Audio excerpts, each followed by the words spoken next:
ఆతిథ్య రంగంలో భారీ పెట్టుబడులు పెట్టే బ్రాండ్ హోటళ్లు రెస్టారెంట్లకు ప్రభుత్వం సాదర స్వాగతం పలుకుతోందని సీఎం చంద్రబాబు తెలిపారు. స్పష్టమైన ప్రణాళికతో వచ్చేవారికి కావాల్సిన సాయం అందించేందుకు సిద్ధంగా ఉన్నామన్నారు. ఉండవల్లిలోని తన క్యాంపు కార్యాలయంలో జాతీయ హోటల్ అసోసియేషన్ అధ్యక్షుడు శ్యామరాజు, రాష్ట్ర హోటల్ అసోసియేషన్ అధ్యక్షుడు ఆర్వి స్వామి నేతృత్వంలోని ప్రతినిధుల బృందంతో సీఎంను కలిసి మాట్లాడారు. ఆతిథ్య రంగ అభివృద్ధి కోసం ఔత్సాహిక పెట్టుబడిదారులతో చర్చించేందుకు అధికారులు, హోటల్ అసోసియేషన్ ప్రతినిధులతో ఓ సలహా మండలిని ఏర్పాటు చేస్తామని సీఎం అన్నారు. ఎప్పటికప్పుడు ఈ మండలిలోని సభ్యులు సమావేశమై మంచి హోటళ్లు, రెస్టారెంట్లు వచ్చేలా ప్రయత్నిస్తాయన్నారు. ఇందుకోసం విజయవాడ లేదా విశాఖలో జాతీయ స్థాయిలో ఇన్వెస్టర్ల సమావేశం నిర్వహిస్తే ప్రభుత్వం సహాయం అందిస్తుందని సీఎం తెలిపారు.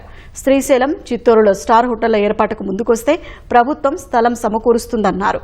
ఆతిథ్య రంగానికి పారిశ్రామిక హోదా ఇవ్వడంతో పాటు ప్రభుత్వం ఇస్తున్న రాయితీలను వివరించినట్లు సీఎంతో భేటీ అనంతరం హోటల్ అసోసియేషన్ ప్రతినిధులు తెలిపారు. రామరాజు గారు చిత్తూరు జిల్లాలో పుట్టి భారతదేశానికి ఆల్ ఇండియా హోటల్స్ కి అధ్యక్షుడయ్యారు.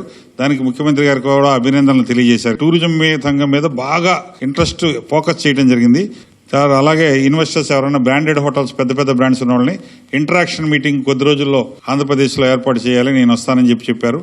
ప్రభుత్వం నుంచి ఏదైనా కావాల్సిన సరే విషయాలు తెలియజేస్తే మేము సహాయ సహకారం అందిస్తాను. ఉన్నతాధికారులతో ఇమీడియట్ గా ఒక అడ్వైజరీ కమిటీ అని ఏర్పాటు చేయమన్నారు. ఏమేమి పాలసీస్ ఉంది గవర్నమెంట్ది మేము ఇంప్లిమెంట్ చేస్తాం, మీరంతా రావాలని ఆహ్వానం చేసినారు.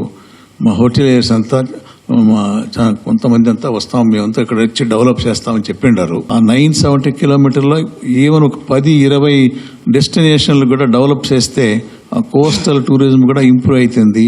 అనకు సీఎం గారు చెప్తామంటే ఇది క్రూజ్ అవంతా చేస్తానని, సీ ప్లేన్లు అంతా చేస్తానని చెప్తా ఉన్నారు. మేము ప్రామిస్ చేసినాము, ఆంధ్రప్రదేశ్ డెవలప్ చేసేదానికి మేమంతా చెప్పినాము.